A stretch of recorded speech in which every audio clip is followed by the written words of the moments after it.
Marcus Brennan had just finished sterilizing the last set of dental instruments when the first gunshot shattered the morning silence.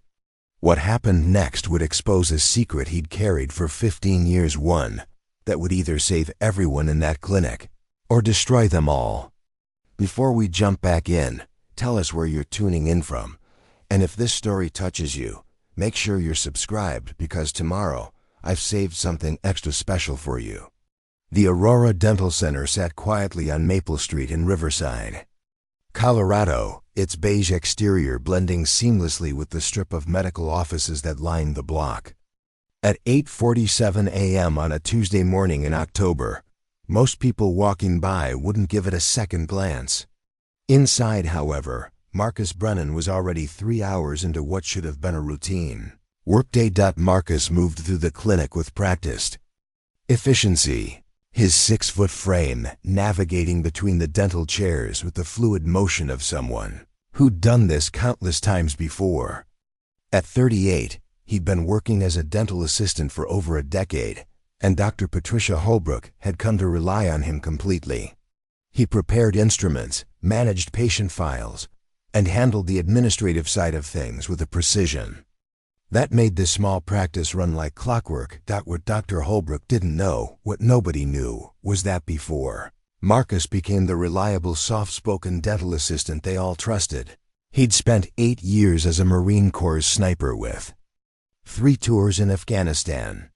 The transition from military life to civilian dentistry wasn't exactly a typical career path, but Marcus had his reasons for choosing such a dramatically different profession. Reasons he'd never shared with anyone. The clinic's waiting room held its usual Tuesday morning crowd. Mrs. Eleanor Vasquez, 73, sat knitting in the corner chair she'd claimed as her own during monthly visits for the past 5 years. Her appointment wasn't until 10, but she always arrived early, claiming the morning traffic was too unpredictable.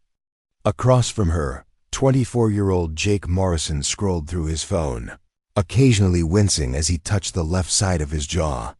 His wisdom tooth extraction was scheduled for 9:30, and the pain medication wasn't quite dulling the ache anymore.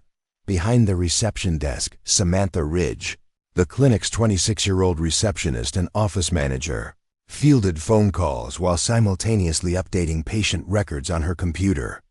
She'd been with the practice for 3 years, ever since graduating with her business administration degree, and had developed an almost maternal relationship with the regular patients.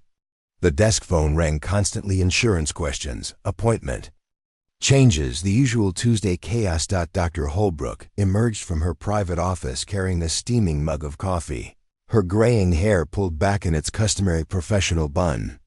At 55, she'd been running the Aurora Dental Center for nearly 20 years, building a reputation for gentle care and honest pricing that kept her schedule consistently booked. She nodded to Marcus as she passed, noting how he'd already prepared the morning's first setup without being asked. "Room 2 is ready for Mrs. Chun's cleaning," Marcus said quietly, his voice carrying just a hint of the authoritative tone that had once commanded respect from Marines under fire. Most people missed it entirely, hearing only the mild-mannered dental assistant, who remembered their children's names and asked about their jobs. The morning progressed with typical predictability.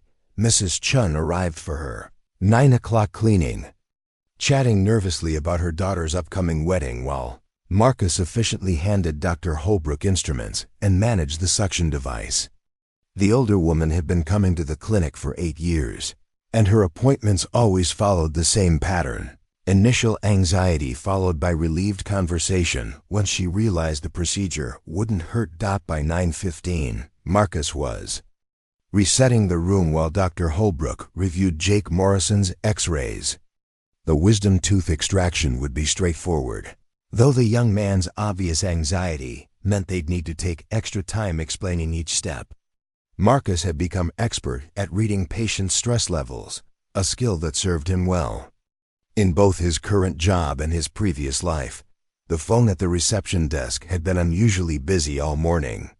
Samantha fielded calls about insurance coverage, rescheduled 2 afternoon appointments, and dealt with a pharmaceutical company representative trying to pitch a new numbing gel. Between calls, she organized patient files and updated the clinic's social media presence, a task Dr. Holbrook had reluctantly agreed was necessary for modern business. Marcus noticed the white van when it pulled into the parking lot at 9:23 m. His training had never really left him, and he automatically cataloged details that most people would ignore entirely. The van was a late-model Ford Transit, clean but unremarkable, with tinted windows that prevented him from seeing inside. 2 men sat in the front seats, neither getting out immediately. They appeared to be waiting for something. In room 2. Dr. Holbrook was explaining the extraction procedure to Jake Morrison while Marcus prepared the necessary instruments. The young man's hands shook slightly as he gripped the chair's armrests, his earlier bravado fading as the reality of the surgery approached. Marcus found himself unconsciously assessing the room's layout, exit points, potential cover positions, sight lines to the parking lot. Old habits died hard.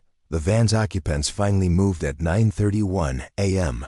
Marcus caught the motion through his peripheral vision while handing Dr. Holbrook a dental elevator. 3 men emerged from the vehicle, all wearing dark clothing and moving with purposeful coordination. The lead figure carried something in his right hand that he kept close to his body, concealed from casual observation.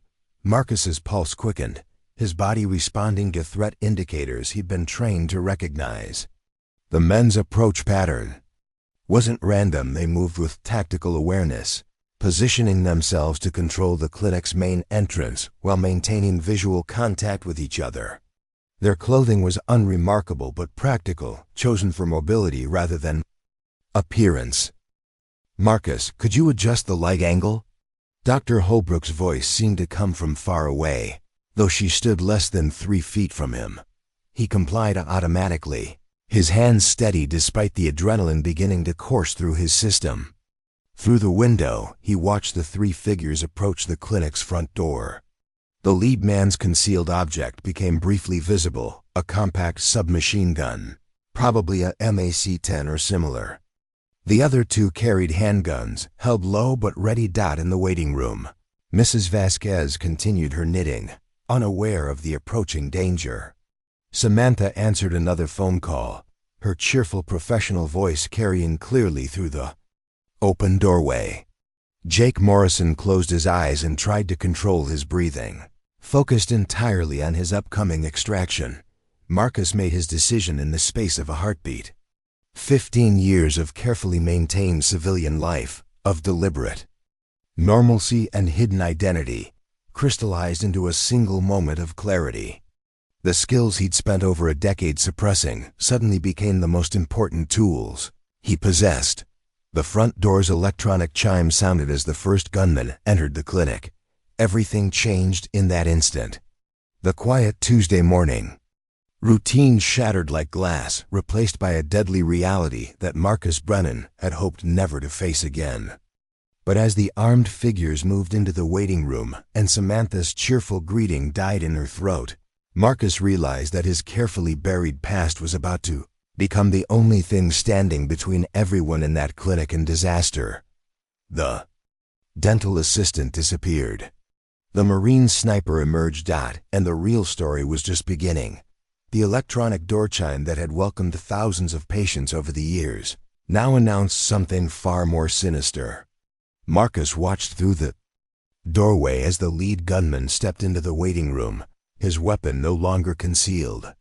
Behind him, 2 accomplices flanked the entrance, their movements coordinated and deliberate. Samantha looked up from her desk, her professional smile freezing as her brain processed what she was seeing. The phone receiver slipped from her hand, clattering against the desk before swinging on its coiled cord. Mrs. Vasquez's knitting needle stopped mid-stitch, her weathered hands trembling as she stared at the armed intruders. "Nobody moves, nobody gets hurt," the lead gunman announced, his voice carrying the flat authority of someone accustomed to being obeyed. He was approximately 35, medium build, with the kind of unremarkable features that would be difficult to remember later. His companions were younger, maybe late 20s, both carrying themselves with the nervous energy of people in over their heads. Marcus felt his body responding to the crisis in ways that had nothing to do with his current job. His breathing automatically regulated itself, his vision sharpened, and his mind began calculating angles, distances, and tactical options with machine-like precision. The dental assistant facade remained intact, but underneath, 15 years of suppressed training surged back to life. In room 2, Dr. Holbrook hadn't yet realized what was happening in the waiting area. She continued explaining the extraction procedure to Jake Morrison, her voice steady and reassuring as she detailed each step of the process. Jake's eyes remained closed, his focus entirely inward as he tried to manage his anxiety about the upcoming surgery. "We're looking for Dr. Patricia Holbrook," the lead gunman continued, his weapon sweeping across the room in a casual but unmistakably threatening arc. "Where is she?" Samantha's mouth opened and closed soundlessly. Her training in customer service had never covered this particular scenario, and her mind struggled to process the surreal shift from routine mourning to armed robbery. Or whatever this was. Mrs. Vasquez found her voice first. "She's with a patient," the elderly woman said, her words barely above a whisper but carrying surprising steadiness. "Please don't hurt anyone. We'll cooperate." Marcus positioned himself behind the partially open door to room 2, using the angle to observe the waiting room while remaining largely hidden from the intruder's view. His hands moved with practiced efficiency, quietly securing potential improvised weapons from the dental instruments within reach. A dental probe wasn't much against firearms, but Marcus had learned long ago that any tool could be lethal in the right hands. The second gunman, a thin young man with poorly concealed gang tattoos on his neck, moved toward Samantha's desk. His nervousness was obvious in the way he held his weapon finger on the trigger, muzzle wavering unpredictably. Marcus recognized the type immediately, dangerous not because of skill, but because of inexperience and fear. "You," the tattooed gunman said, pointing at Samantha. "Get the doctor, now." Samantha stood on unsteady legs, her face pale but her movements compliant. Marcus realized he had perhaps 30 seconds before she reached room 2, and the situation escalated beyond any hope of peaceful resolution. In that moment, he faced a choice that would define everything that followed. Preparing and narrating this story took us a lot of time, so if you are enjoying it, subscribe to our channel. It means a lot to us. Now back to the story. He could maintain his cover, let events unfold naturally, and hope that whatever these men wanted could be resolved without violence. It was the safe choice, the civilian choice, the one that 15 years of deliberate anonymity demanded, or he could act. The decision crystallized when he noticed the third gunman's behavior. Unlike his companions, this man moved with professional competence, checking sight lines and positioning himself to control the room's exits. His weapon handling was smooth and practiced, and his eyes constantly swept for threats. This wasn't a simple robbery or random violence. This was a targeted operation with at least one person who knew what he was doing. Marcus stepped into the hallway, just as Samantha reached the doorway to room 2. "Is everything all right out there?" Dr. Holbrook called, her voice carrying curiosity rather than alarm.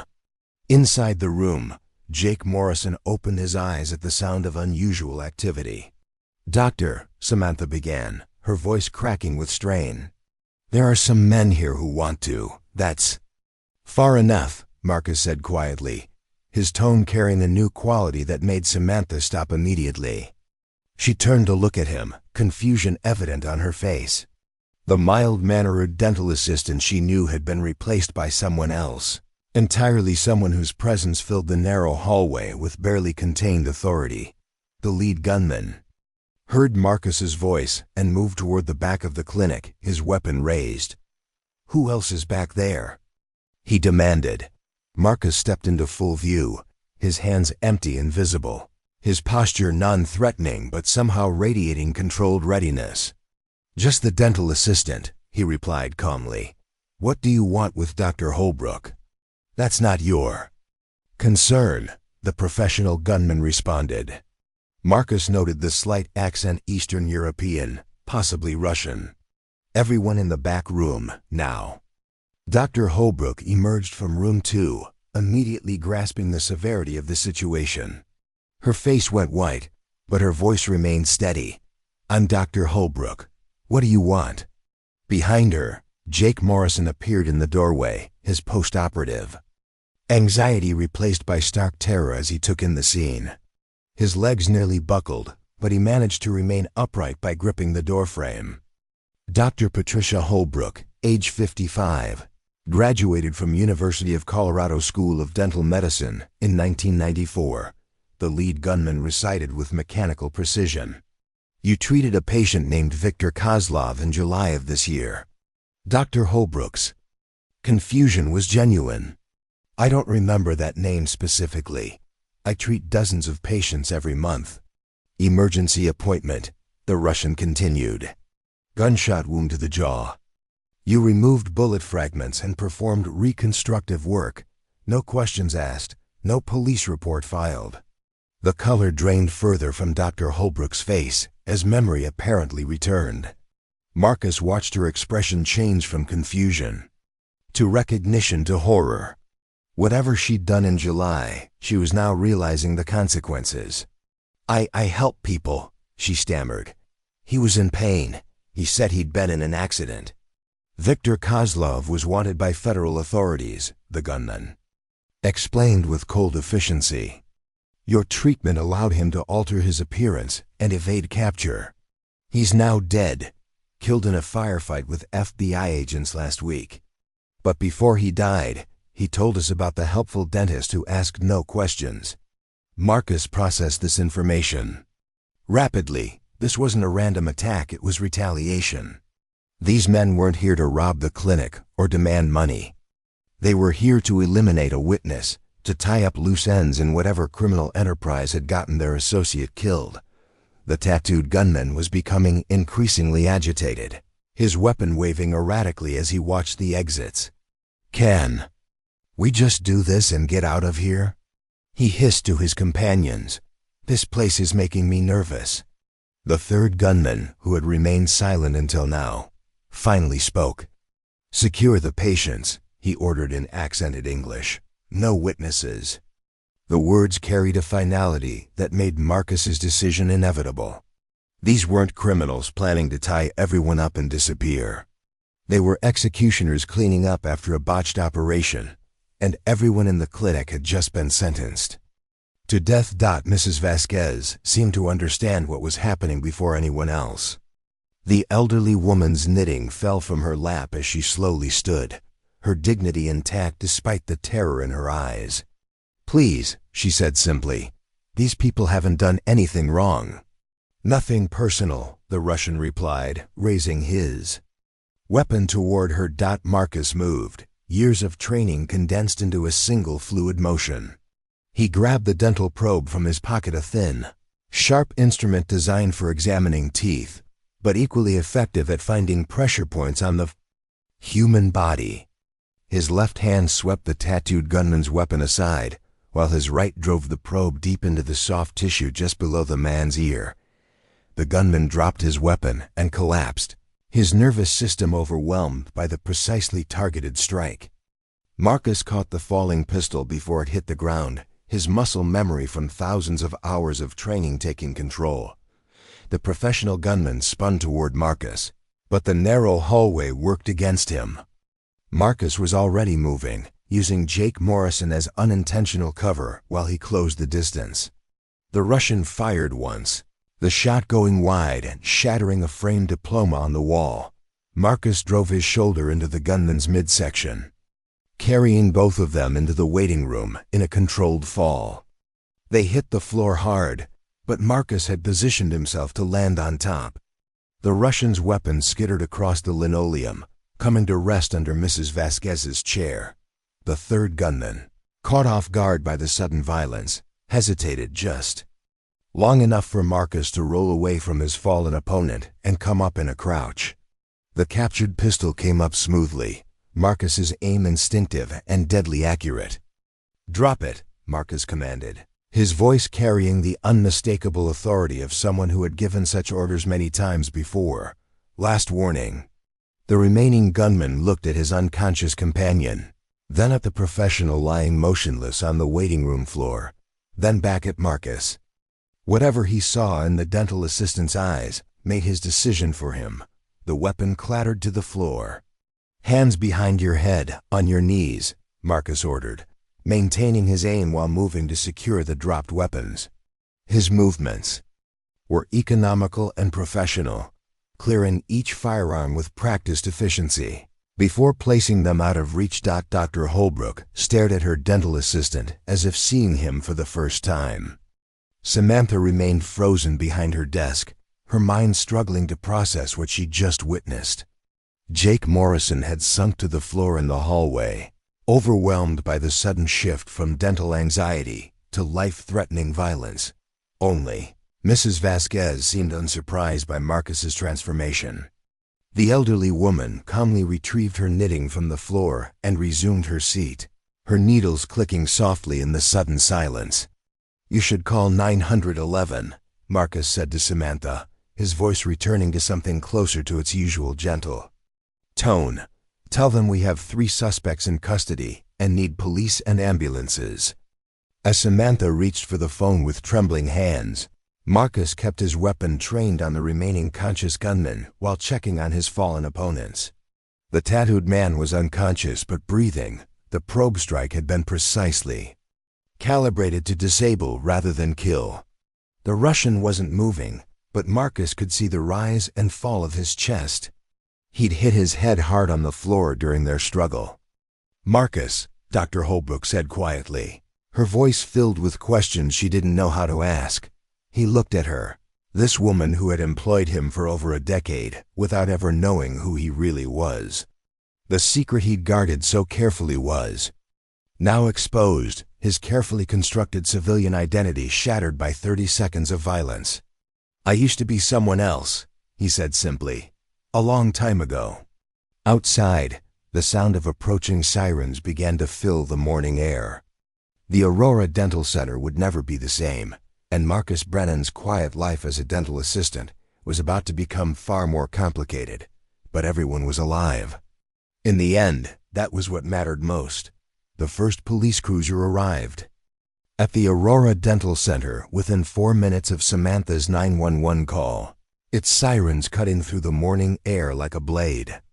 Officer Rebecca Martinez stepped out of her patrol car, her hand instinctively resting on her service weapon as she assessed the scene.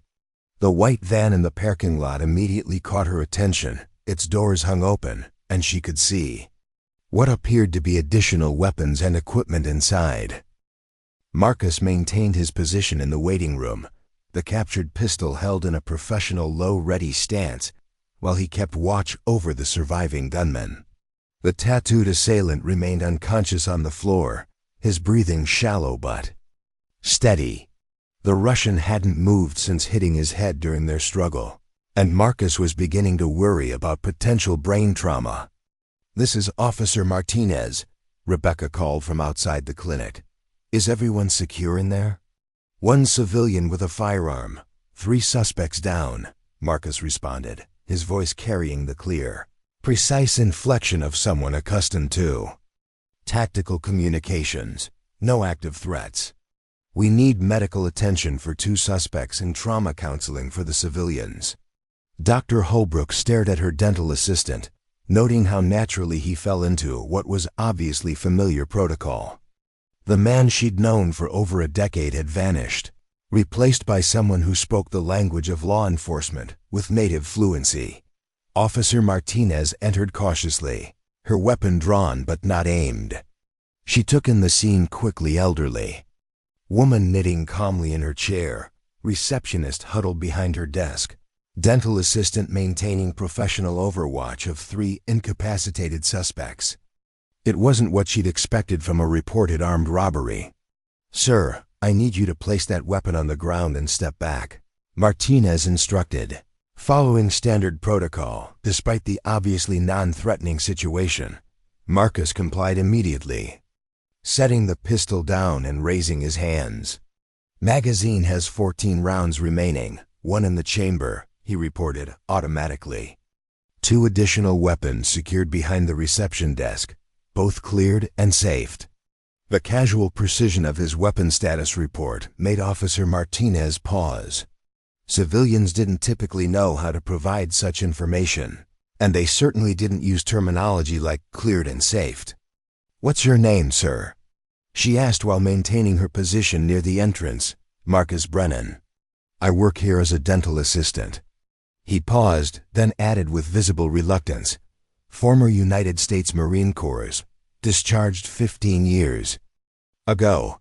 Additional patrol cars were arriving outside, along with the wail of approaching ambulances. Through the windows, Marcus could see officers establishing a perimeter and cordoning off the parking lot. The response was thorough and professional, exactly what he would have expected for a multiple suspect firearms incident. Detective Sarah Coleman arrived 20 minutes later, her unmarked sedan pulling up behind the growing collection of emergency vehicles. At 42, she'd been working violent crimes in Riverside for 8 years and had developed a reputation for methodical investigation and intuitive questioning. The initial radio reports had described a confusing situation involving armed suspects and a civilian with apparent military training, exactly the kind of complex case that landed on her desk. By the time Detective Coleman entered the clinic, the wounded suspects had been stabilized and transported to Riverside General Hospital. The tattooed gunman had regained consciousness during transport, though he remained largely unresponsive to questioning. The Russian, whose identification listed him as Dmitry Volkov, with what appeared to be a fabricated social security number, had suffered a severe concussion and would require overnight observation. Marcus sat in the clinic's consultation room, having declined medical attention despite visible bruising on his hands and arms. His transformation back to dental assistant was incomplete. Traces of the tactical operator remained in his posture, and the way his eyes constantly swept the room for potential threats. "Mr. Brennan," Detective Coleman began, settling into the chair across from him. "I've read Officer Martinez's initial report, but I'd like to hear your version of events." Marcus provided a precise, chronological account of the morning's events, from his first observation of the suspicious van to the final surrender of the surviving gunmen. His report was thorough and objective, devoid of emotional commentary or speculation. Coleman recognized the style immediately. It was exactly how military personnel were trained to deliver after-action reports. "You mentioned you're a former Marine," she said when he finished. "What was your specialty?" "Infantry," Marcus replied, though something in his tone suggested there was more to the story. 3 tours in Afghanistan between 2005 and 2013. Coleman made notes, but her instincts told her that infantry was a significant understatement. The precision of Marcus's actions, his weapon handling, and his tactical awareness suggested specialized training far beyond basic military service. "Can you tell me about your discharge?" "Medical? End of enlistment?" Marcus's jaw tightened almost imperceptibly. "Medical discharge. 2013. Service-related injuries." In the main waiting area, Dr. Holbrook was providing her statement to Officer Martinez. The dentist's hands shook as she described the July incident with Viktor Kozlov, a late-night emergency appointment that had seemed routine at the time, but now carried terrifying implications. "He came in around midnight," Dr. Holbrook explained, her voice barely above a whisper. "Said he'd been in a car accident, that his jaw was broken, and he was in terrible pain. He paid cash and didn't want to use insurance." "Did he seem suspicious?" "At the time?" Martinez asked. "No more than any emergency patient. People who come in with trauma injuries are usually disoriented and scared." He spoke broken English, had some kind of accent. "I assumed he was an immigrant who didn't trust the hospital system." Dr. Holbrook had performed this surgery in good faith, removing bullet fragments that Kozlov had claimed were glass from the bung. Accident. The reconstructive work had been extensive, rebuilding his jawline and cheekbone structure in a way that would have significantly altered his appearance. "I'm not in the habit of questioning patients about their injuries," she continued. "My job is to treat pain and prevent infection. I never thought." Meanwhile, Samantha provided her own statement, describing the gunman's behavior and the terrifying moment when violence erupted. Her account corroborated Marcus's timeline while adding details about the suspects' apparent nervousness and the professional demeanor of their leader. Mrs. Vasquez, despite being 73 and having witnessed a gunfight at close range, proved to be the most composed witness. Her statement was clear and comprehensive, noting details that the others had missed in the chaos. "The tall one with the accent, he knew exactly what he was looking for," she told Detective Coleman. "This wasn't random. They came here specifically for Dr. Holbrook, and they weren't planning to leave any witnesses." By early afternoon, the initial investigation had revealed disturbing connections to a larger criminal enterprise. Viktor Kozlov's death in the FBI shootout had apparently triggered a systematic elimination of anyone who could connect him to his altered appearance. Dr. Holbrook was likely not the only person being targeted. Detective Coleman's phone buzzed with a text from the FBI field office in Denver. Federal agents were en route to take over the investigation, citing national security implications and ongoing operations related to Kozlov's criminal organization. Special Agent Michael Torres arrived at 2:30 p.m., accompanied by a small team of federal investigators. Torres was in his late 30s, with the controlled bearing and sharp eyes that Marcus immediately recognized as military background. The two men assessed each other carefully during introductions, each noting details that suggested shared experience. "Mr. Brennan," Agent Torres began once they were seated privately in Dr. Holbrook's office, "I've reviewed your service record." Marcus said nothing, but his posture shifted slightly, not quite defensive, but prepared for uncomfortable revelations. "Scout, Sniper, 2nd Battalion, 3rd Marines. 47 confirmed kills across 3 deployments. Distinguished Service Cross, 2 Purple Hearts, and a medical discharge following psychological evaluation after an incident in Helmand Province." The bare facts of Marcus's military service hung in the air between them. Agent Torres continued, reviewing the classified file on his tablet, his expression revealing nothing. "The incident report from 2013 indicates that you eliminated 6 Taliban fighters who had taken Afghan civilians hostage, but you refused a direct order to take a shot that would have killed one of the hostages to reach a high-value target." Marcus's hands clenched slightly. The shot wasn't clean. Civilian casualties weren't acceptable. Your commanding officer disagreed. The subsequent psychological evaluation concluded that you developed an inability to function effectively in combat situations where civilian casualties were probable. Torres looked up from his tablet. "That's why you were medically discharged." "The psychologist said I'd lost my edge," Marcus replied quietly. "That I cared too much about collateral damage to be effective as a sniper. Yet this morning, you neutralized 3 armed suspects without killing any of them, despite having clear justification to use lethal force." Torres closed the tablet. "That doesn't sound like someone who's lost his edge. That sounds like someone who's found a different kind of precision."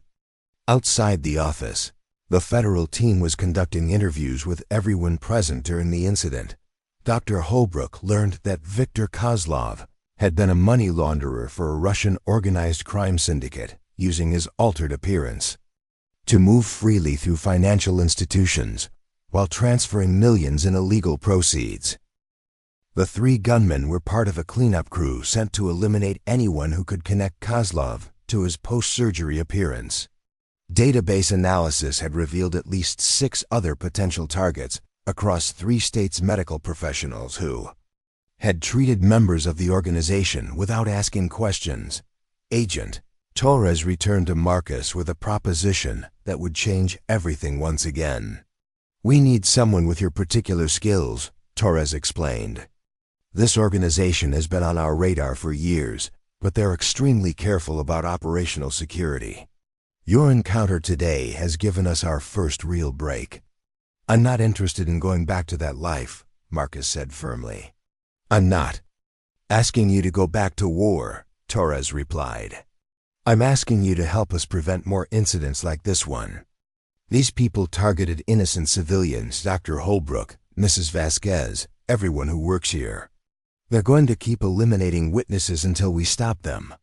Marcus looked through the office window at the clinic where he'd spent over a decade, building a quiet, peaceful life. Samantha was still shaking as she answered questions. Dr. Holbrook looked older than her 55 years, the weight of unintended consequences evident in her posture. Mrs. Vasquez sat calmly in her usual chair, but even her composure couldn't completely mask the trauma of the morning's events. "What exactly are you asking me to do?" Torres pulled out a classified briefing folder. "We've identified the organization's leadership structure and several safe houses.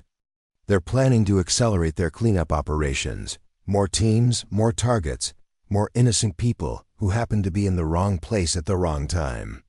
The folder contained photographs, addresses, and detailed intelligence about a criminal enterprise that stretched from Eastern Europe to major American cities.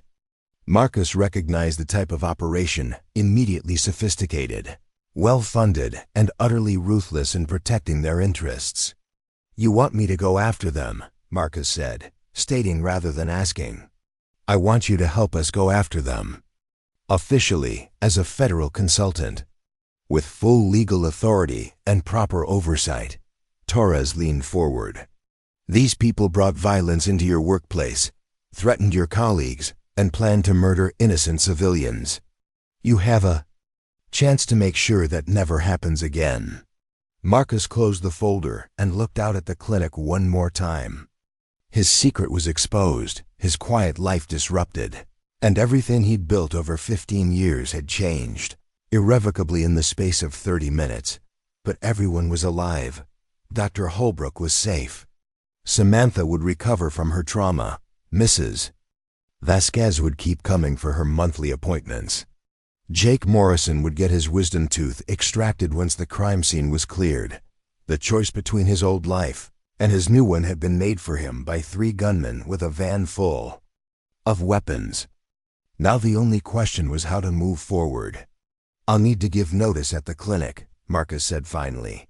Agent Torres smiled grimly. "Dr. Holbrook is going into federal protection until we wrap this up. The clinic will be closed for several weeks anyway." Outside, the last of the emergency vehicles was pulling away from the Aurora Dental Center. The building looked normal again from the outside, but Marcus knew that nothing would ever be quite the same. The dental assistant was about to become something else entirely. 3 days after the Aurora Dental Center incident, Marcus found himself in an FBI field office in downtown Denver, studying surveillance photos of men who were killed for a living. The sterile conference room was a stark contrast to the warm, familiar environment of the dental clinic, but the transition felt strangely natural, like slipping back into clothes he'd thought he'd outgrown. Agent Torres spread additional files across the conference table, each one representing a piece of the puzzle they were trying to solve. The Russian organization, known internally as the Volkov Syndicate after Viktor's family name, had been operating in the United States for nearly a decade. They specialized in sophisticated financial crimes, using a network of compromised medical professionals to alter the appearances of wanted criminals. Dr. Richard Kaufman in Phoenix, Dr. Linda Chang in Seattle, Dr. James Rodriguez in Miami, Torres read from the list. All performed similar procedures on syndicate numbers over the past 2 years. All received late-night cash payments for reconstructive work, no questions asked. Marcus studied the photographs of each medical professional. They looked like ordinary people, middle-aged doctors running successful practices, trusted pillars of their communities. None of them had any idea they'd become targets in a criminal cleanup operation. "How many teams are they deploying?" Marcus asked, noting the tactical preparations visible in several surveillance images. "At least 4 that we know of. Each team consists of 3 operatives, 1 professional, 2 local recruits. The same structure you encountered in Riverside." Torres pulled up a map showing potential target locations across the western United States. "They're moving fast. Dr. Kaufman was approached yesterday by a suspicious patient asking about old records." The Volkov Syndicate's methodology was brutally efficient. They would send advanced scouts to assess each target, gathering information about routines, security measures, and potential witnesses. Then the elimination teams would strike during normal business hours, when the targets would be isolated with minimal staff and patients. Special Agent Jennifer Walsh entered the conference room carrying a thick folder of financial records. At 34, she'd spent 6 years working organized crime cases and had developed an expertise in tracking international money laundering operations. Her analysis of the syndicate's financial structure had revealed the scope of their criminal enterprise. "We've traced over $50 million in transactions through their network," Walsh reported, settling into a chair across from Marcus. "They're not just cleaning up after Viktor Kozlov's death, they're preparing for a major expansion of operations." The money trail painted a disturbing picture. The Volkov Syndicate had been systematically compromising medical professionals across multiple states, building a network that could alter the appearances of high-value criminals on demand. Viktor Kozlov's reconstructive surgery was just one transaction in a much larger system. "The cleanup operation isn't just about eliminating witnesses," Walsh continued. "They're destroying evidence of their entire medical network so they can start fresh with new doctors, new procedures, and improved operational security." Marcus absorbed this information while studying personnel files of the syndicate's leadership. The organization was headed by Alexei Volkov, Viktor's older brother and a former Spetsnaz operator who'd transitioned to organized crime after the Soviet Union's collapse. His second-in-command was a woman named Katerina Petrov, whose background included advanced training in intelligence operations and psychological warfare. "Alexei Volkov isn't just running a criminal enterprise," Torres explained. "He's building a sophisticated infrastructure for long-term operations. The medical network is just one component. They also have document forgers, safe house operators, and financial specialists embedded throughout major cities." The scope of the operation explained why federal authorities had been tracking the syndicate for years without making significant progress. Unlike traditional organized crime groups that relied on violence and intimidation, the Volkov Syndicate operated like a professional intelligence service. They avoided unnecessary risks, maintained strict operational security, and eliminated problems before they became threats. Marcus's encounter with their cleanup team had disrupted this careful approach. The failure in Riverside had forced them to accelerate their timeline and increase their exposure to law enforcement surveillance. For the first time in years, they were vulnerable. "What's the operational plan?" Marcus asked, recognizing that his recruitment hadn't been casual consultation. The FBI had a specific mission in mind, and his particular skills were apparently essential to its success. Torres exchanged glances with Agent Walsh before responding. "We're going to offer them a target they can't resist." The plan was audacious in its simplicity. Rather than trying to track down elimination teams across multiple states, the FBI would create an irresistible opportunity for the syndicate to commit resources to a single location. They would establish Marcus as a rogue federal consultant who had discovered the medical network and was attempting to profit from his knowledge. "You'll be Dr. Marcus Brennan, disgraced former Marine turned corrupt federal contractor," Walsh explained. "You've identified the syndicate's medical network. And you're offering to sell information about upcoming investigations in exchange for a substantial payment. The cover story would position Marcus as exactly the kind of threat that Alexei Volkov couldn't ignore: a knowledgeable insider with access to federal investigations and the tactical skills to cause serious damage if not neutralized quickly. They'll want to verify your story before committing to a meeting, Torres added. We've already planted evidence of your supposed corruption in federal databases.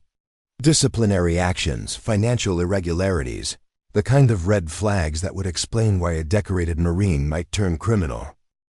Marcus studied the fabricated personnel file that would become his new identity.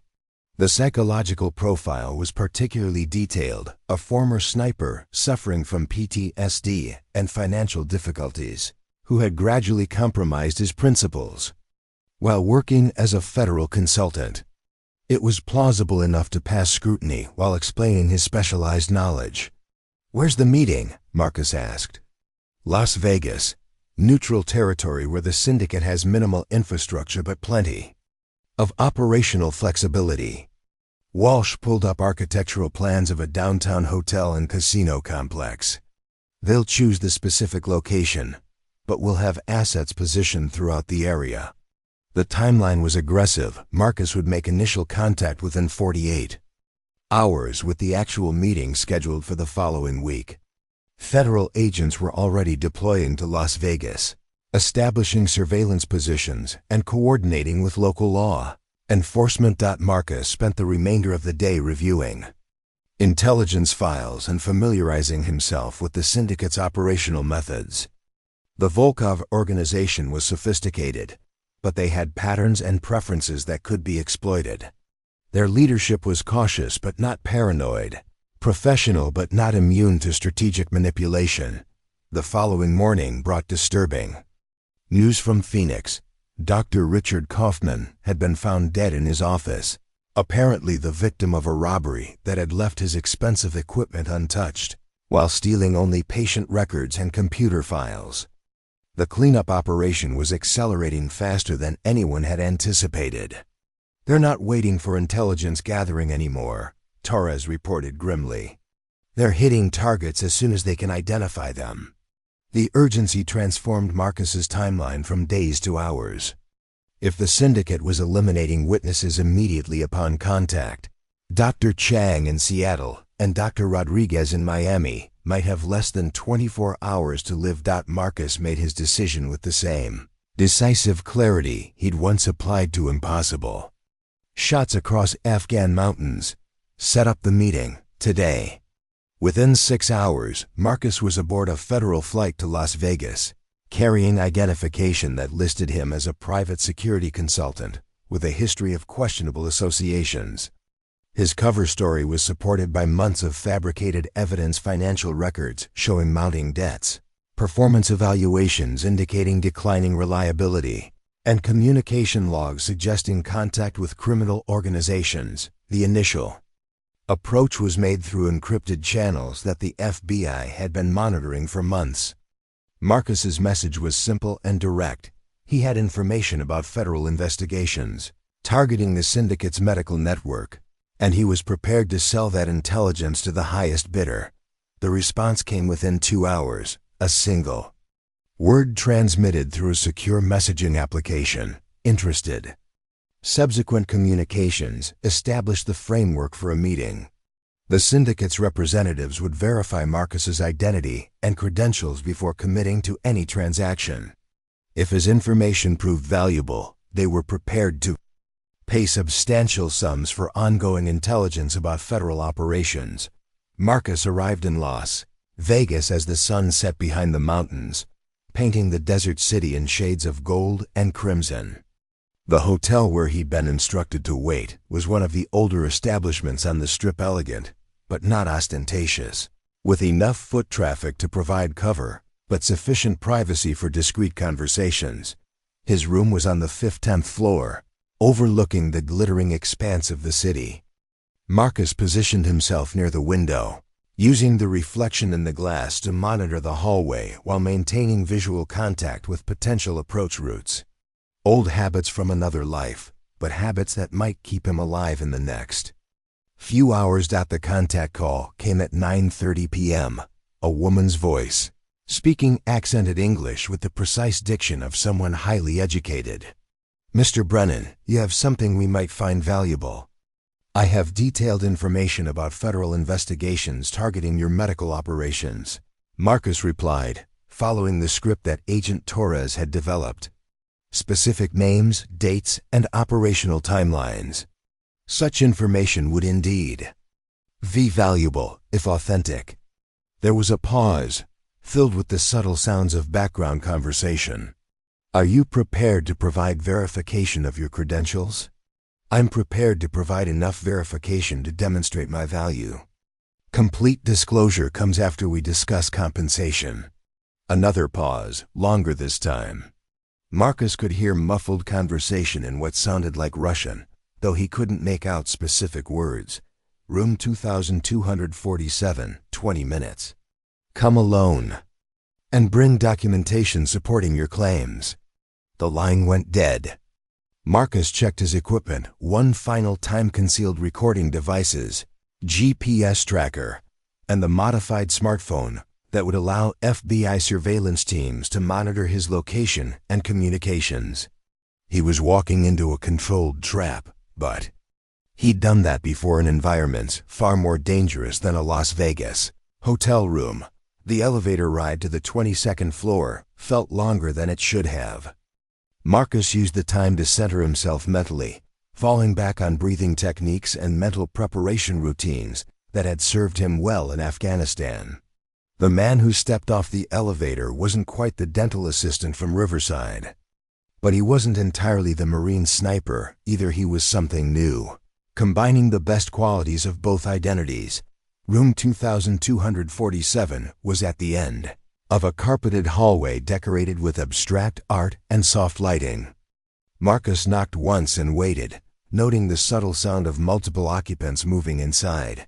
The door opened to reveal a woman in her early 30s with striking features and intelligent eyes that immediately assessed him from head to toe. This was clearly Katerina Petrov, the syndicate's second in command and a trained intelligence operative. "Mr. Brennan," she said, stepping aside to allow him entry. "Thank you for coming." The room had been converted into a temporary operations center. Laptop computers displayed surveillance feeds from multiple locations.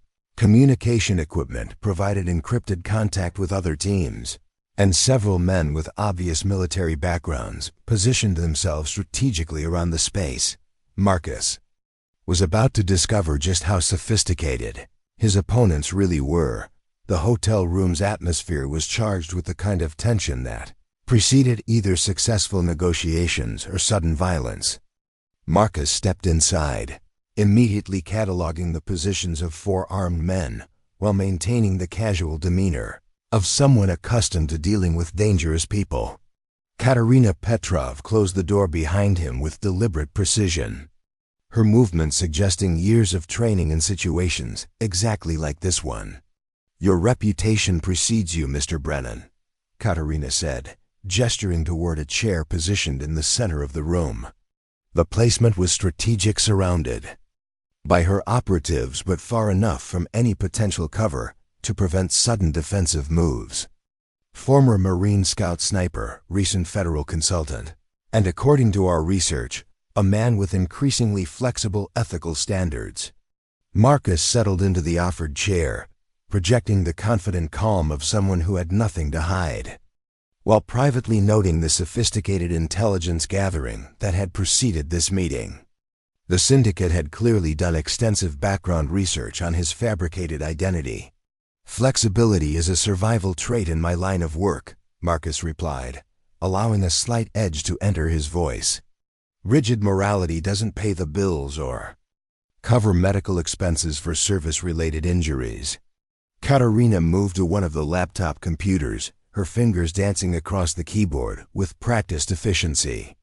The screen displayed what appeared to be financial records and personnel files information that should have been classified and inaccessible to criminal organizations. "Your financial difficulties are well documented," she said, reading from the fabricated records that FBI technicians had planted throughout federal databases. Mounting debts, expensive medical treatments, and a federal salary that fails to cover your needs. It creates opportunities for alternative income sources. One of the armed men, a compact individual with Slavic features and the bearing of former military special forces, stepped closer to Marcus's chair. His presence was intended to be intimidating, but Marcus had faced far more dangerous opponents in far less controlled environments. The question, Katerina continued, is whether your information justifies the risks of dealing with you. Federal agents, even corrupt ones, tend to be unreliable business partners. Marcus reached into his jacket pocket, moving slowly and deliberately, to avoid triggering defensive reactions from the surrounding operatives. He withdrew a manila envelope containing documents that the FBI had carefully prepared to support his cover story. Department of Justice investigation timeline for Operation Clean Slate, Marcus said, placing the envelope on the small table beside his chair. Specific target lists, surveillance schedules, and planned arrest warrants for medical professionals. In 6 states. Katerina examined the documents with the careful attention of someone trained to detect forgeries. The FBI had done exceptional work. The papers appeared authentic down to the correct watermarks and classification stamps. More importantly, the information they contained was partially accurate, based on real intelligence that had been strategically modified. Dr. Linda Chang in Seattle is scheduled for surveillance beginning tomorrow. Marcus continued, watching Katerina's expression for signs of recognition. Dr. James Rodriguez in Miami has already been flagged for financial irregularities. Your cleanup operations are running out of time. The mention of specific doctors and timelines caused subtle reactions among the assembled operatives. Marcus noted increased tension in their postures and exchanged glances that suggested his information corresponded to their own intelligence. Assuming this information is accurate, Katerina said carefully, what compensation do you expect for such valuable intelligence? $200,000 for the initial package, plus $50,000 monthly for ongoing updates. Marcus leaned back in his chair, projecting the confidence of someone who understood his own value. I have access to investigation timelines, target lists, and operational plans. That kind of intelligence is worth premium pricing. The sum was substantial enough to be credible while remaining within the range that organized crime groups typically paid for high-value information. More importantly, the monthly payment structure suggested ongoing access that would require continuous contact, exactly what the FBI needed to gather intelligence about the syndicate's operations. Katerina closed the laptop and turned to face Marcus directly. Her expression had shifted from cautious interest to something approaching respect, though her eyes retained the calculating coldness of a professional intelligence operative. Your proposal has merit, she said finally. However, verification is required before any financial arrangements can be finalized. She gestured to one of her operatives who produced a satellite phone and dialed a number from memory. The conversation that followed was conducted entirely in rapid Russian, but Marcus caught enough key words to understand that they were discussing his credibility and the authenticity of his documents. While the phone consultation continued, Marcus used the opportunity to study the room's layout more carefully. The suite had been professionally configured for security, multiple exit routes, clear fields of fire, and communication equipment that could summon additional support within minutes. These weren't amateur criminals operating from desperation. They were trained professionals with substantial resources and sophisticated planning capabilities. The phone conversation concluded with what sounded like conditional approval.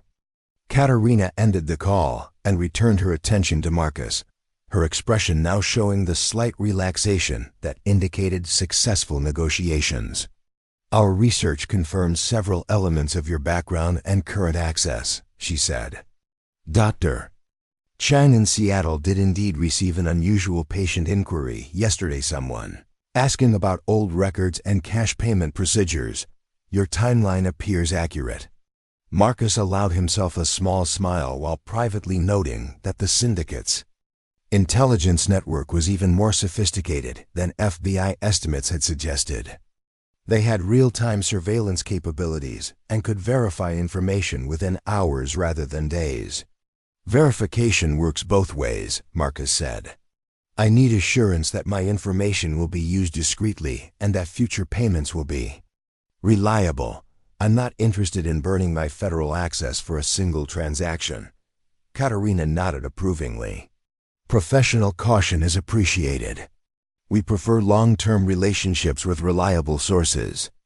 She moved to a briefcase positioned near one of the windows and withdrew a thick envelope. $50,000 as a good faith payment.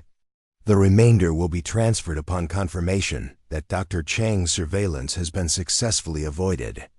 Marcus accepted the envelope without counting the contents, though the weight suggested it contained the promised amount. The gesture was intended to demonstrate trust while establishing expectations for future transactions. Dr. Rodriguez in Miami is the highest priority target, Katerina continued. Federal agents are scheduled to approach him within 72 hours. If that approach can be disrupted, we would consider it worth a substantial bonus. The request crossed into territory that Marcus hadn't anticipated.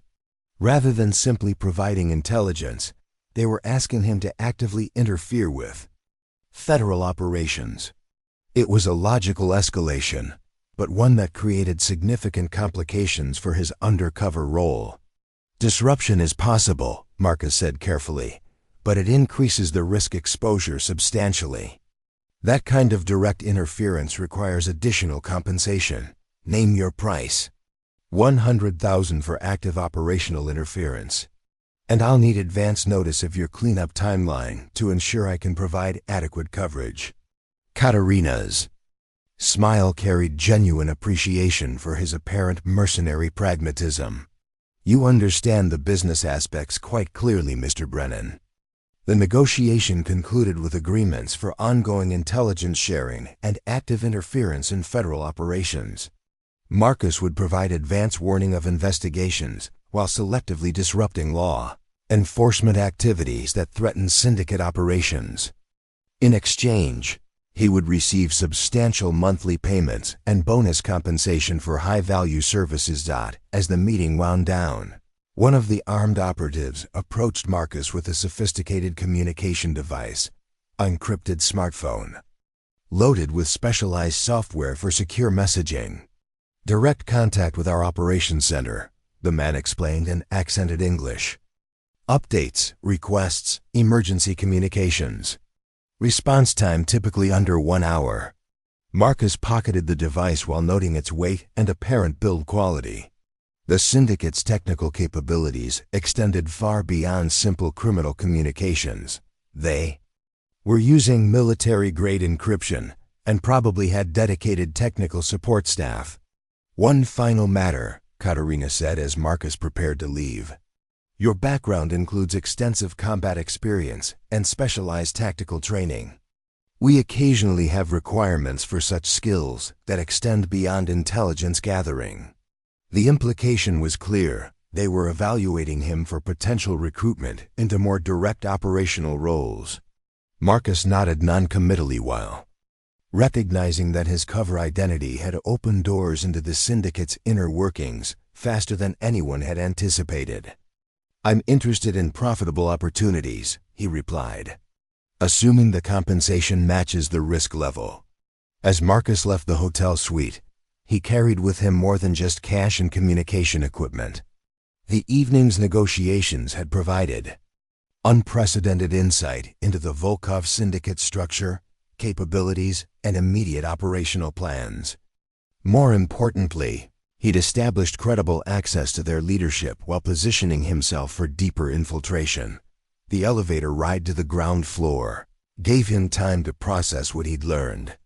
The syndicate wasn't just a criminal organization, it was a sophisticated intelligence operation with capabilities that rivaled government agencies. Their medical network was only one component of a much larger infrastructure designed to support high-level criminal activities across international boundaries. Marcus emerged from the hotel into the glittering chaos of Las Vegas nightlife, blending seamlessly into the crowds of tourists and gamblers who filled the sidewalks. His phone buzzed with an encrypted message from Agent Torres. Package received. Debrief in 6 hours.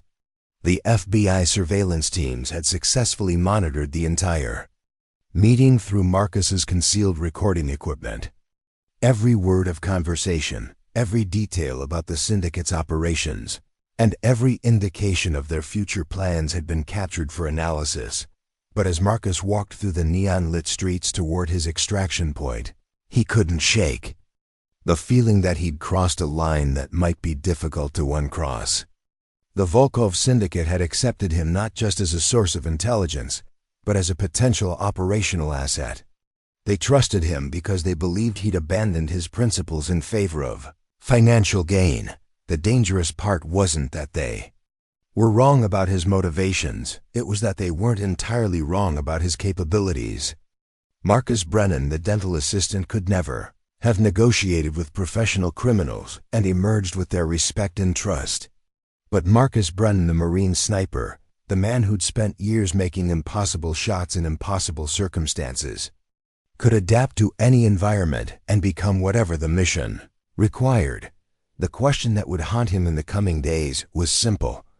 In becoming what the mission required, how much of himself would he lose in the process? 3 blocks from the hotel, Marcus's encrypted phone buzzed with another message, this one from the syndicate's communication system. Dr. Chang's situation requires immediate attention. Advance team deploying to Seattle within 12 hours. Confirm your availability for operational support. The game was accelerating faster than anyone had anticipated. Dr. Linda Chang in Seattle had less than 24 hours to live unless Marcus could find a way to disrupt the syndicate's plans without compromising his undercover identity. Dental assistant who had once chosen to save lives over completing missions was about to discover whether that same moral clarity could survive in a world where the lines between good and evil were measured in degrees of necessary deception.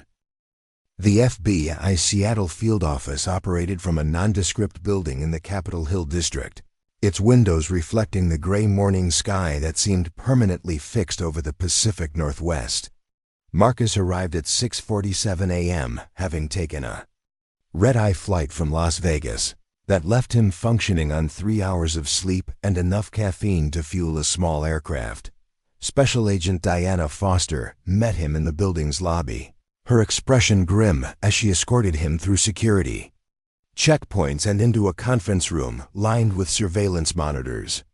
At 29, Foster had built a reputation for meticulous operational planning and an intuitive understanding of criminal psychology that made her particularly effective at protecting potential targets. Dr. Linda Chang performed surgeries on Tuesdays and Thursdays, Foster explained, pointing to a detailed floor plan of the Emerald City Oral Surgery Center. Her practice is in a medical complex with limited access points, but also limited escape routes if something goes wrong. The building's layout presented tactical challenges for both protection and surveillance. The medical complex was designed for patient privacy and efficient traffic flow, not security operations. Multiple entrances, interconnected hallways, and shared common areas created numerous opportunities for hostile infiltration. How much advance warning do we have? Marcus asked, studying the architectural plans while mentally calculating fields of fire and defensive positions. The syndicate's advance team landed in Seattle 2 hours ago, Agent Torres replied via secure video link from Denver. Our surveillance indicates they're conducting reconnaissance on Dr. Chang's practice and residence. They're moving faster than anticipated. Marcus's encrypted phone buzzed with a message from Katerina Petrov. Seattle operation confirmed for tomorrow morning. Your interference with federal surveillance required by 0800 hours. confirm availability and preferred method of disruption. The timeline was becoming dangerously compressed. Marcus needed to appear to be disrupting FBI operations while actually facilitating Dr. Chang's protection, a balancing act that required precise coordination and flawless execution. "What's our cover story for my presence here?" Marcus asked. "Agent Foster, you're conducting a security assessment of potential targets in the Seattle area," she replied. "It gives you legitimate reasons to be near Dr. Chang's practice while maintaining your cover as a corrupt consultant." The plan required Marcus to play multiple roles simultaneously. To the syndicate, he would appear to be neutralizing federal surveillance through insider knowledge and strategic misdirection. To Dr. Chang, he would present as a federal security consultant, conducting routine threat assessments. To the FBI surveillance teams, he would function as a coordinating agent with authority to direct protective operations. Dr. Linda Chang's practice occupied the third floor of the Emerald Medical Plaza, a modern glass and steel building that served over 50 healthcare professionals. Her specialty was reconstructive oral surgery, exactly the type of expertise that made her valuable to criminal organizations seeking to alter the appearances of wanted individuals. Marcus arrived at her office at 2:30 p.m., presenting credentials that identified him as a federal security consultant investigating potential threats to medical professionals. Dr. Chang, a soft-spoken woman in her early 40s, received him in her private office with the polite cooperation of someone unaccustomed to dealing with law enforcement. "I understand this might seem unusual," Marcus began, settling into the chair across from her desk. "We've received intelligence suggesting that certain medical professionals may be targeted by criminal organizations." Dr. Chang's expression shifted from polite interest to genuine concern. "Targeted how?" "I run a simple oral surgery practice. We don't keep controlled substances or large amounts of cash on the premises." "The threat isn't related to robbery," Marcus explained carefully. "We believe you may have unknowingly provided medical services to individuals involved in organized crime. These organizations sometimes eliminate potential witnesses as a security precaution." The color drained from Dr. Chan's face as the implications became clear. Marcus watched her mentally review recent patients, searching for anyone who might have raised suspicions or requested unusual procedures. "There was a patient last month," she said slowly. "Late-night emergency appointment, paid cash, didn't want to use insurance. He needed extensive reconstructive work after what he claimed was a motorcycle accident." Marcus took notes while privately recognizing the familiar pattern. "Can you describe this patient?" "Mid-30s, Eastern European. Accent, very specific about wanting minimal scarring and natural-looking results. The injuries were consistent with trauma, but..." She paused, clearly uncomfortable with the memory. Something felt wrong about the whole situation. "Did he provide identification or contact information?" "Cash payment only, used the name Michael Smith. Obviously fake, but I was more concerned with treating his injuries than verifying his identity." Dr. Chang's hands trembled slightly as she spoke. "Are you saying this person might have been a criminal?" Marcus nodded gravely. "It's possible. More importantly, other medical professionals who provided similar services have been targeted for elimination. We believe you may be in immediate danger."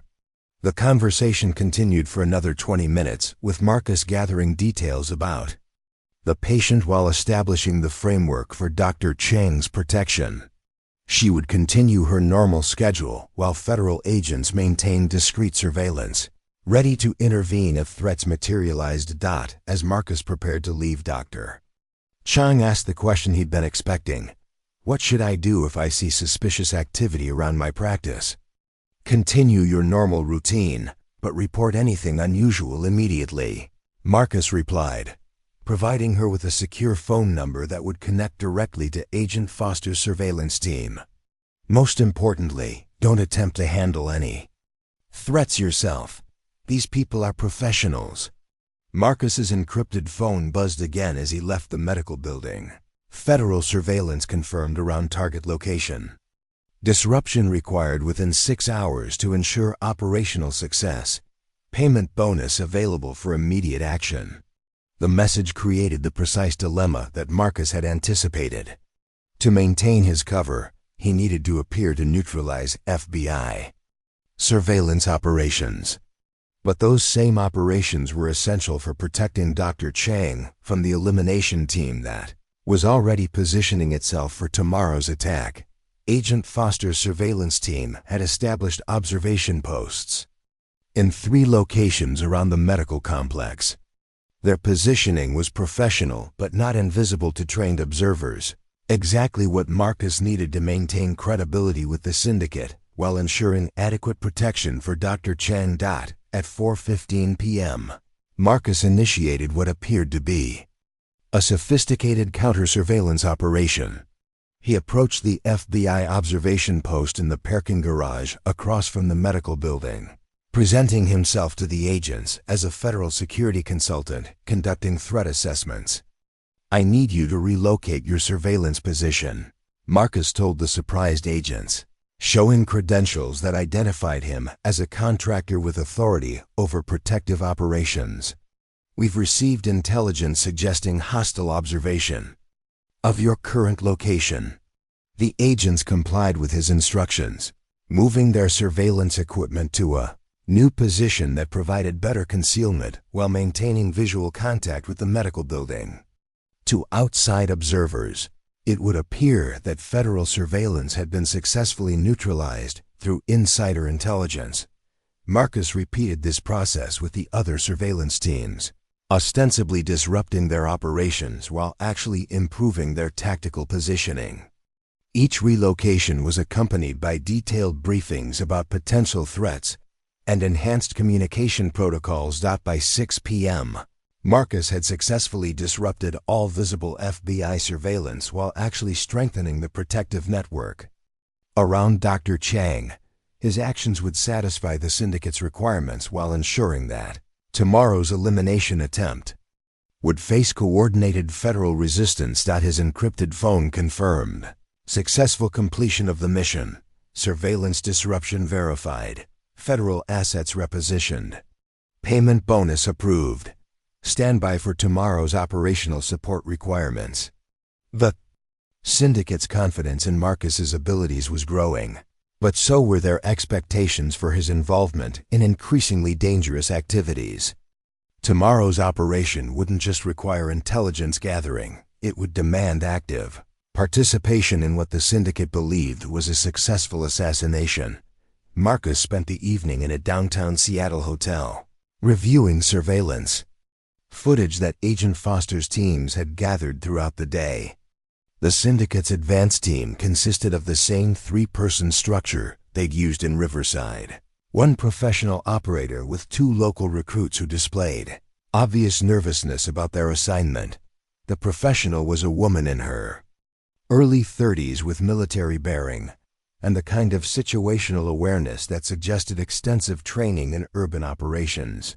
She'd spent the afternoon conducting detailed reconnaissance of Dr. Chang's practice, timing entry and exit routes, while identifying potential complications. Her 2 companions were clearly hired locally young men with criminal records, but no experience in sophisticated operations. Their body language revealed anxiety and uncertainty as they attempted to follow her precise instructions for surveillance and preparation. "They're planning a morning strike," Agent Foster observed, pointing to surveillance footage that showed the team studying Dr. Chang's Tuesday schedule. "Probably during her first surgical appointment, when the office will be occupied, but not crowded."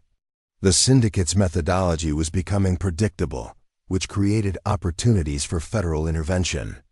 But Marcus's role required him to appear supportive of their operations while secretly facilitating their disruption, a dangerous balancing act that could expose his true identity if executed imperfectly. At 11:30 p.m., Marcus received detailed instructions for tomorrow's operation. He would provide real-time intelligence about federal response capabilities, while ensuring that the elimination team could complete their mission without law enforcement interference. The syndicate expected him to use his apparent federal access to monitor police communications and coordinate tactical diversions. Marcus spent the early morning hours preparing for what would essentially be a carefully choreographed performance. He needed to appear actively supportive of the syndicate's operations while ensuring their complete failure. Every communication, every tactical suggestion, and every piece of intelligence would need to serve dual purposes. At 6 a.m., Marcus positioned himself in a coffee shop across from the Emerald Medical Plaza, establishing communication with both the syndicate's elimination team and Agent Foster's protective detail. To the criminals, he appeared to be their inside source, providing crucial intelligence. To the FBI, he functioned as the coordination point for a complex counter-terrorism operation. Federal response teams are positioned 12 minutes away, Marcus reported to the syndicate via encrypted messaging. Window of opportunity between 8:45 and 9:15 a.m. before potential law enforcement arrival. The information was accurate from the syndicate's perspective while being completely misleading about federal intentions. Agent Foster's teams were actually positioned within 2 minutes of the medical building, ready to respond instantly to any hostile activity. At 8:30 a.m., Dr. Chang arrived at her practice, unaware that her morning routine was being observed by both criminal elimination teams and federal protective details. She moved through her normal schedule, reviewing patient files, preparing surgical equipment, and discussing the day's procedures with her staff. Marcus watched through high-powered optics as the syndicate's elimination team made final preparations for their assault. The professional operator checked her weapon one last time, while her companions positioned themselves near the building's main entrances. They moved with the confidence of people who believed their target was completely unprotected. At 8:47 a.m., Marcus's encrypted phone buzzed with the final coordination message: initiate federal communication disruption. Team deploying in 60 seconds. This was the moment when Marcus's carefully constructed deception would either succeed completely or expose him as a federal operative. Every detail of the next 15 minutes had been planned with mathematical precision, but the margin for error was measured in seconds rather than minutes. Marcus activated what appeared to be a sophisticated communication jamming device, actually an FBI transmitter that would coordinate the protective response while appearing to disrupt federal communications.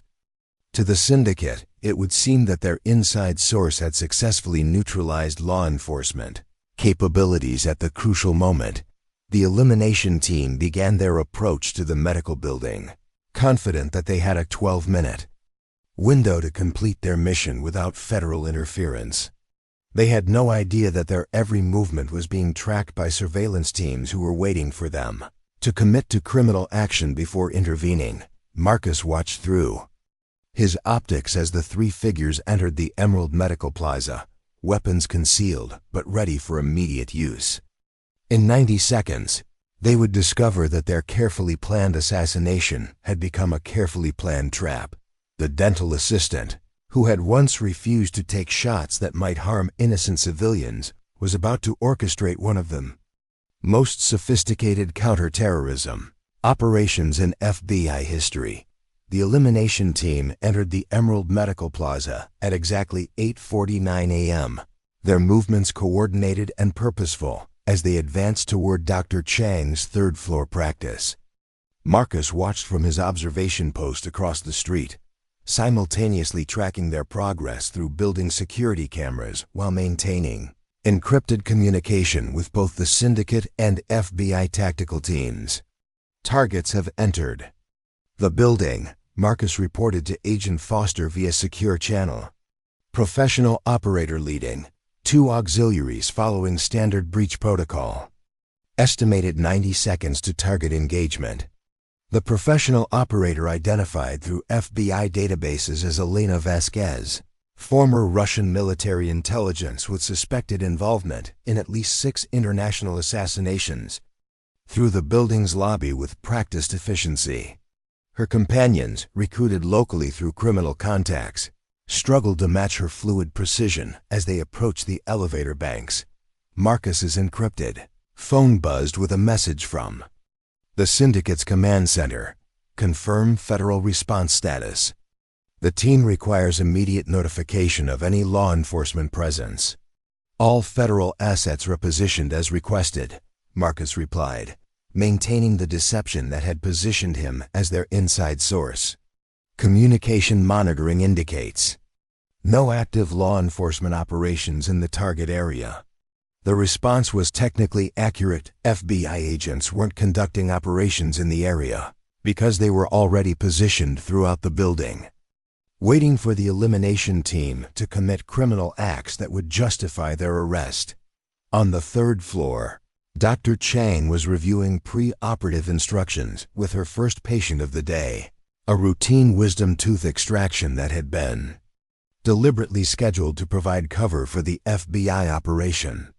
Her staff moved through their normal morning routines, unaware that federal agents were positioned in the adjacent medical offices and that their workplace had become the center of an international counter-terrorism operation. Agent Foster's voice crackled through Marcus's earpiece. All teams in position. Subjects approaching the target floor. Authorization confirmed for immediate intervention upon hostile action.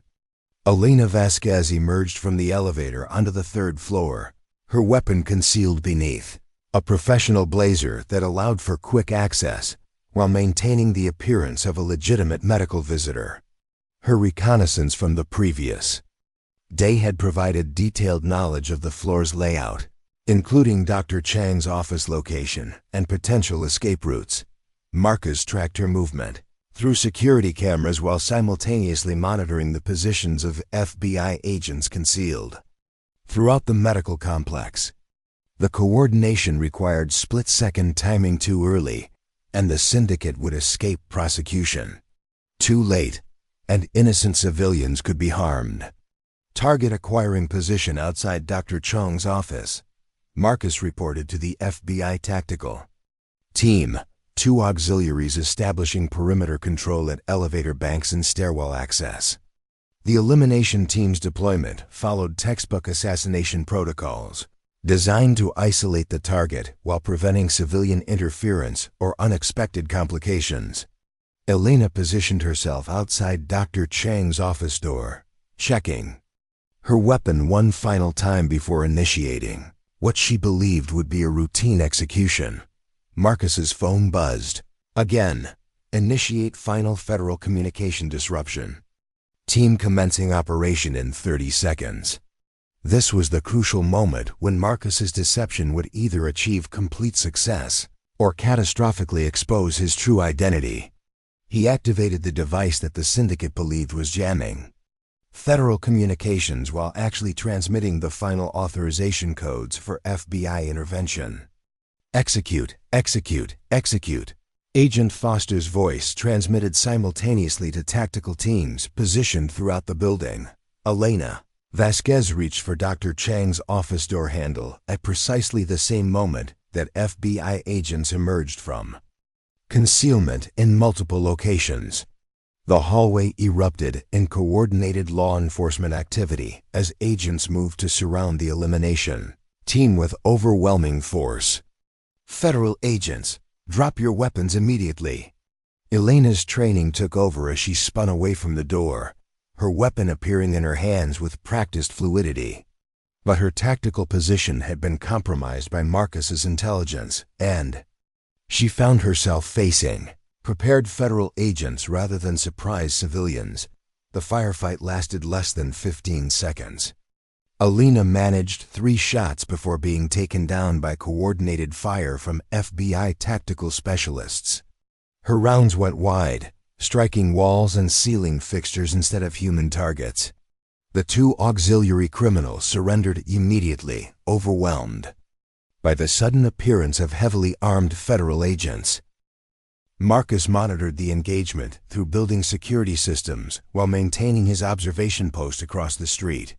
His encrypted phone remained silent, The syndicate's command center was apparently waiting for confirmation that their elimination team had successfully completed its mission. Dr. Chang and her staff were evacuated from the building within minutes, escorted by federal agents to secure locations, while crime scene specialists processed evidence.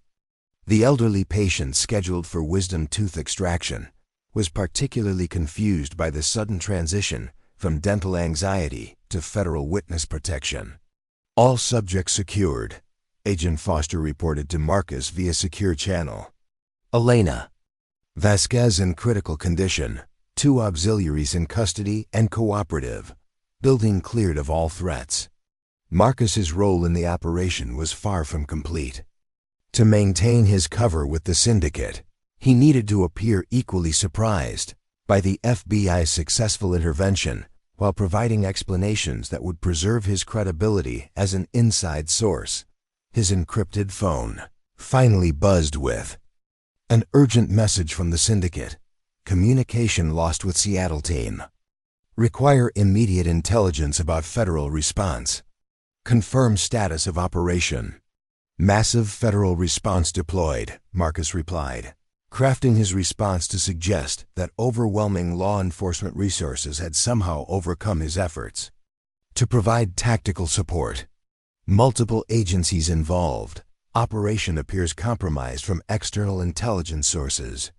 The response was designed to deflect suspicion away from Marcus while suggesting that the syndicate's operational security had been breached through other channels.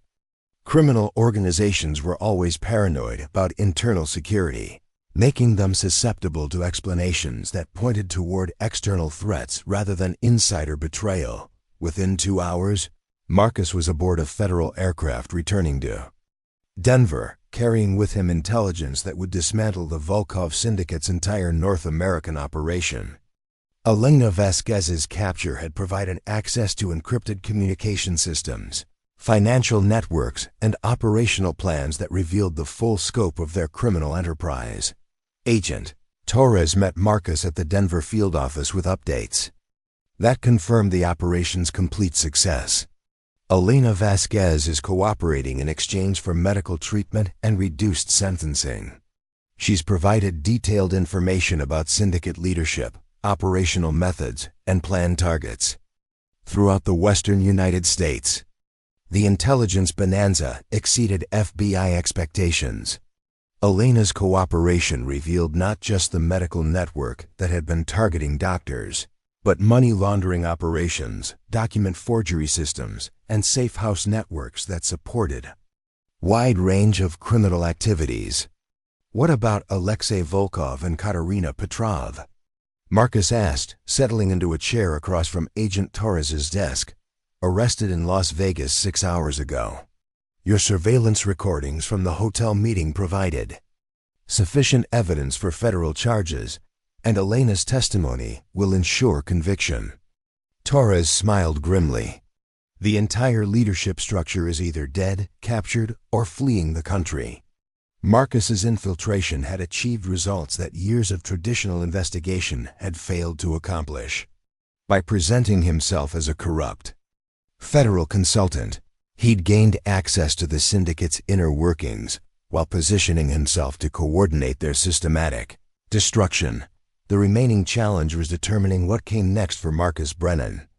His cover as a dental assistant had been permanently compromised, and his involvement in federal operations had exposed capabilities that couldn't easily be hidden again. Agent Torres, Marcus said carefully, what happens to Marcus Brennan, the dental assistant? That depends on what Marcus Brennan wants to happen. Torres leaned back in his chair, studying the man who had voluntarily left a quiet civilian life to prevent innocent deaths. The Bureau would be very interested in retaining your services as a consultant. Your unique background and demonstrated capabilities would be valuable for similar operations. The offer wasn't entirely unexpected. Marcus's successful infiltration of the Volkov syndicate had demonstrated skills that were rare in law enforcement, the ability to seamlessly transition between identities while maintaining operational effectiveness under extreme pressure. "What about the Aurora Dental Center?" Marcus asked. "Dr. Holbrook, Samantha, Mrs. Vasquez. Dr. Holbrook has decided to relocate her practice to Arizona. Fresh start, enhanced security, and federal assistance with relocation costs." Torres consulted. Notes on his computer screen. Samantha is pursuing a graduate degree in criminal justice, apparently inspired by recent events. Mrs. Vasquez has requested that her monthly appointments be transferred to Dr. Holbrook's new location. The information carried a bittersweet quality. The quiet life that Marcus had built over 15 years had been permanently disrupted.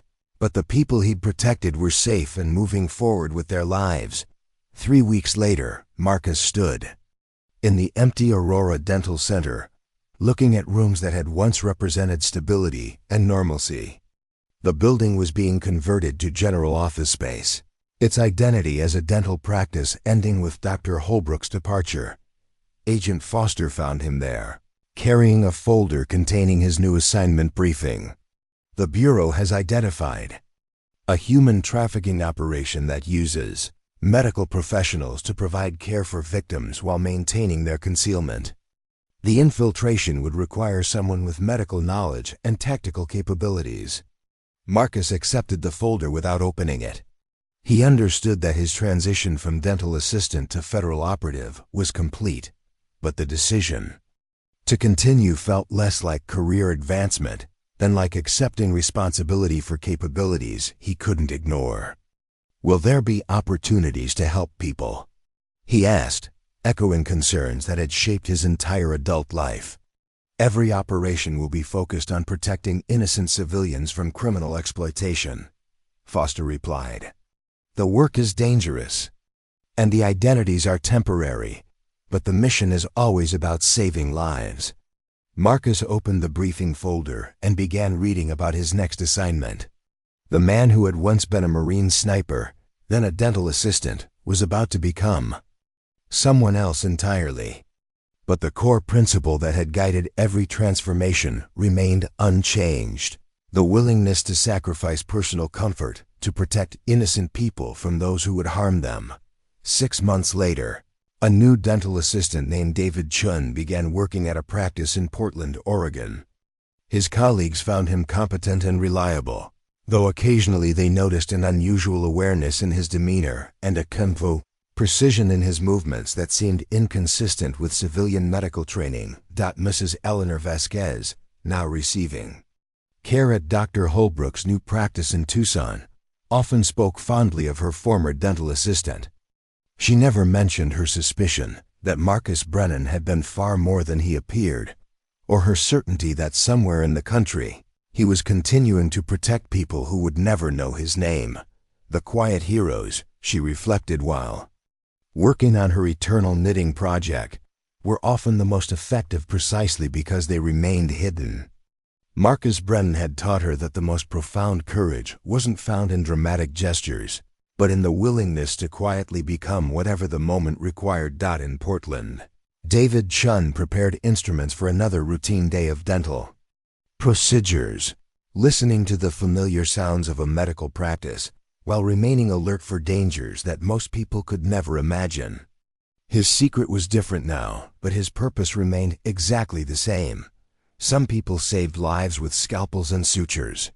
Others saved them with different kinds of precision, in situations where the tools were more dangerous, but the stakes were just as high. The man with many names continued his work, carrying forward the lessons learned in a small dental clinic, where ordinary people had faced extraordinary danger and discovered that heroes sometimes wore scrubs instead of uniforms. Marcus Brennan, the dental assistant, was gone, but his commitment to protecting innocent people would continue under whatever identity the mission required.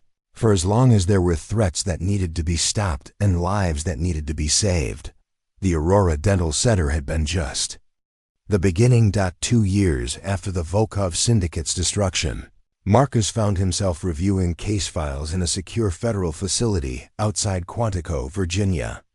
The organization he now worked for didn't officially exist in any government directory, operating under the umbrella of Homeland Security. while maintaining complete autonomy over personnel and operations. Director James Harrison, a former Delta Force operator who understood the complexities of transitioning between military and civilian identities, had recruited Marcus personally after studying his performance during the syndicate infiltration. The unit Harrison commanded specialized in cases that required operatives capable of seamlessly blending into civilian environments while maintaining lethal effectiveness.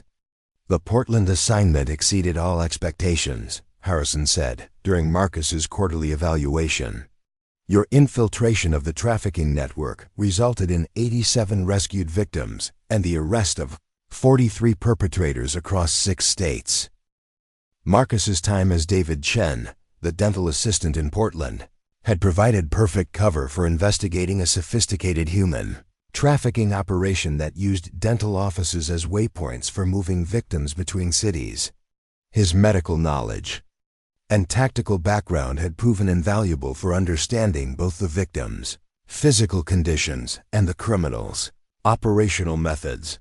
The trafficking network had been more complex than anyone initially suspected. Victims were transported in medical ambulances driven by corrupt EMTs, treated for injuries and malnutrition at compromised dental and medical offices, then moved to safe houses operated by seemingly legitimate healthcare networks. The operations scope had reached from Mexico to Canada, involving dozens of medical professionals who either participated willingly or were coerced through threats against their families. Marcus's breakthrough had come through his relationship with Dr. Susan Park, the Portland dentist who employed him. Dr. Park had been receiving unusual, late-night emergency calls requesting treatment for patients with suspicious injuries and no identification. Initially, she'd assumed they were undocumented immigrants, afraid to seek treatment at hospitals. The children were the key indicator, Marcus explained to Director Harrison.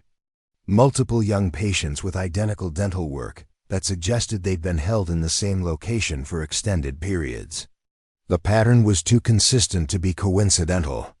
The investigation had required Marcus to maintain his dental assistant cover while secretly documenting evidence and identifying key players in the trafficking network. His position provided access to patient records, treatment schedules, and the trust of medical professionals who gradually revealed their concerns about unusual cases. Dr. Park's cooperation had been essential once Marcus revealed his true identity and mission. She'd agreed to continue accepting the suspicious emergency cases while federal agents monitored communications and tracked the patient's movements. Her dental office became a crucial intelligence gathering point that allowed authorities to map the entire trafficking route. The rescue operations were textbook examples of interagency coordination. Director Harrison continued, reviewing after-action reports from multiple federal agencies. Your intelligence provided precise timing and location data that allowed simultaneous raids across the entire network. The final phase of the operation involved Marcus coordinating with FBI, ICE, and local law enforcement agencies to ensure that victims were rescued while preventing criminals from escaping through backup networks. His tactical experience had proven crucial for planning raids that prioritized victim safety over arrest statistics. The rescued victims had included children as young as 8 years old, many bearing evidence of prolonged abuse and medical neglect. The dental and medical treatment they'd received at compromised facilities had been minimal, focused on keeping them functional rather than addressing their actual health needs. Marcus's current assignment involved investigating reports of a new criminal organization that exploited military veterans suffering from PTSD and financial difficulties. The group recruited former service members through legitimate appearing support networks, then gradually involved them in increasingly serious criminal activities. The psychological manipulation is sophisticated, Marcus noted while reviewing intelligence reports. They target veterans who feel abandoned by the system, offering financial support and a sense of purpose that gradually transforms into criminal participation. The organization's methodology reminded Marcus uncomfortably of his own recruitment by the FBI, the appeal to service, and the promise of meaningful work that utilized specialized skills. The crucial difference was that this group exploited veterans' vulnerabilities for criminal profit rather than legitimate law enforcement purposes. His cover identity for the new assignment would be Thomas Wright, a former Army medic struggling with medical bills and employment difficulties. The background was partially autobiographical, making it easier to maintain, while providing credible explanations for his military knowledge and current circumstances. Director Harrison concluded the briefing with information that surprised Marcus. Dr. Patricia Holbrook has requested a meeting. She's established her new practice in Tucson and wants to discuss a potential consulting arrangement. The request was unexpected, but not entirely surprising. Dr. Holbrook had been profoundly affected by her unwitting involvement with the Volkov Syndicate and had spent considerable time researching ways to prevent similar situations in the future. Marcus flew to Tucson the following week, driving through desert landscapes that reminded him of Afghanistan, while preparing for a conversation that would bridge his current life with the events that had started his transformation. Holbrook's new practice occupied a modern building with enhanced security features that reflected hard-learned lessons about protecting patients and staff. The waiting room was familiar yet different, the same comfortable chairs and soothing colors, but with subtle additions like reinforced glass and discreet security cameras. "Marcus," Dr. Holbrook said when he entered her office, her greeting carrying warmth mixed with the careful caution of someone who had learned that appearances could be deceiving. "Or should I call you something else now?" "Marcus is fine," he replied, settling into the chair across from her desk. Though the last name changes depending on the assignment. Their conversation covered the 2 years since the Aurora Dental Center incident, with Dr. Holbrook describing her adjustment to practicing in a new location, while maintaining awareness of potential security threats. She'd implemented protocols for verifying patient identities and had developed relationships with local law enforcement that would facilitate rapid response to suspicious situations. "I want to establish a consultation service for other medical professionals," Dr. Holbrook explained. "Too many doctors and dentists are vulnerable to the kind of manipulation I experienced. We need better training and support systems." The proposal had merit beyond its humanitarian value.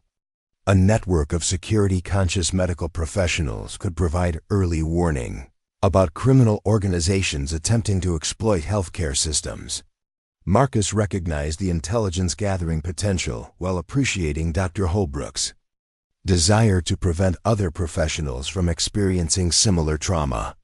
"What would you need from someone with my background?" Marcus asked. "Training protocols, threat assessment procedures, and emergency response planning," she replied. "Medical schools don't teach us how to recognize when we're being targeted by criminal organizations or how to respond appropriately when suspicious situations arise." Marcus agreed to develop training materials and consultation protocols during his downtime between federal assignments. The work would provide a constructive outlet for his medical knowledge, while creating a resource that could protect healthcare professionals nationwide. Their meeting concluded with Marcus visiting the familiar faces from his former life. Samantha had indeed pursued graduate studies in criminal justice and was working as a victim advocate for federal law enforcement agencies. Her experience during the Aurora Dental Center incident had inspired her to help others who found themselves unexpectedly involved in criminal investigations. Mrs. Eleanor Vasquez, now 81 but still remarkably sharp, greeted Marcus with the knowing smile of someone who had always suspected he was more than he appeared. Her monthly dental appointments had become social occasions where she shared observations about the new practice and updates about her extensive family. "You look different," she observed during their brief visit. "More settled, somehow. Like you've found where you belong." Marcus reflected on her comment during his flight back to Virginia. The transformation from dental assistant to federal operative had been dramatic, but it represented a return to purpose rather than a fundamental change in character. His core motivation, protecting innocent people from those who would harm them, had remained constant throughout every identity change. The work was dangerous, and the personal costs were significant. Maintaining multiple identities required constant vigilance, and the nature of his assignments often involved prolonged separation from anything resembling normal human connections. But the alternative, allowing criminal organizations to exploit innocent people without resistance, was unacceptable. As his aircraft descended toward Dulles International Airport, Marcus began mental preparations for his next assignment. Thomas Wright, the struggling Army medic, would need to be believable enough to gain the trust of criminals who specialized in exploiting veterans' vulnerabilities. The challenge would be allowing himself to appear genuinely vulnerable while maintaining the operational awareness necessary to gather intelligence and protect other potential victims. It required a different kind of courage than he'd needed as a Marine sniper, the willingness to expose apparent weakness while concealing strength. Marcus Brennan, the dental assistant, had taught him that the most effective heroes often worked in plain sight, protecting people who never knew they needed protection. That lesson would guide him through whatever identity came next, for as long as there were threats that required someone willing to become whatever the mission demanded. The man with many names prepared for another transformation. Carrying forward 15 years of lessons learned in a small dental clinic, where ordinary courage had faced extraordinary evil and emerged victorious. Up next, you've got 2 more standout stories right on your screen. If this one hits the mark, you won't want to pass these up. Just click and check them out. And don't forget to subscribe and turn on the notification bell so you don't miss any upload from us.